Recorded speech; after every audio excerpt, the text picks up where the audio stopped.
কখনো কি গ্রামের বিকেলে দাঁড়িয়ে মেঘে ঢাকা আকাশের দিকে তাকিয়ে থেকেছেন?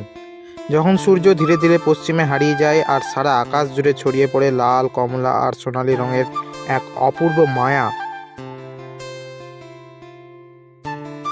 সেই মুহূর্তে মনে হয় প্রকৃতি যেন নিজে একটি ছবি আঁকছে।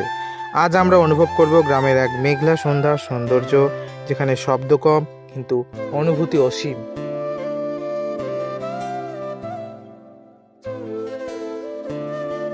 দুপুরের পর থেকে আকাশে জমতে শুরু করেছে কালচে মেঘ। দূরের সবুজ ধান ক্ষেতের উপর পড়ছে মৃদু ছায়া, বাতাসে ভেসে আসছে ভেজা মাটির গন্ধ। গ্রামের কাঁচা রাস্তা ধরে কৃষকরা ফিরছেন বাড়ির পথে, গরুগুলো ধীরে ধীরে হাঁটছে নিজেদের গোয়ালের দিকে।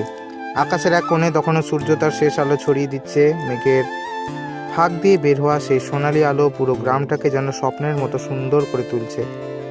দূরে তাল গাছের সারি আর তার পেছনে ডুবে যাওয়া সূর্যের রক্তিম আভা।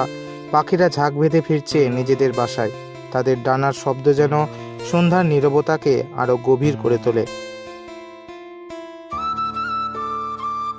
এই দৃশ্যের মধ্যে নেই কোনো কোলাহল, নেই শহরের ব্যস্ততা, আছে শুধু শান্তি আর প্রকৃতির এক অপার সৌন্দর্য।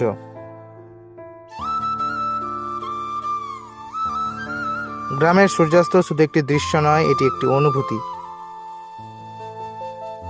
এমন এক অনুভূতি যা আমাদের শৈশবের স্মৃতি মনে করিয়ে দেয়। মনে পড়ে যায় সেই দিনগুলোর কথা, যখন বিকেল হলেই মাঠে খেলতে বের হতাম আর সন্ধ্যা নামলে মায়ের ডাকে বাড়ি ফিরতাম। আজ সময় বদলেছে, কিন্তু গ্রামের সেই মেঘলা আকাশ আর সূর্যাস্তের সৌন্দর্য এখনো একই রকম রয়ে গেছে।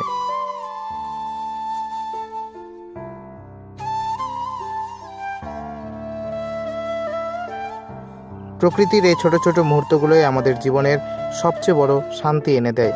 যদি আপনারও গ্রামের সূর্যাস্ত ভালো লাগে, তাহলে এই ভিডিওটি লাইক করুন, চ্যানেলটি সাবস্ক্রাইব করুন আর কমেন্টে লিখুন, গ্রামের সূর্যাস্ত আমার ভালোবাসা। আবার দেখা হবে নতুন কোনো গল্পে। ধন্যবাদ।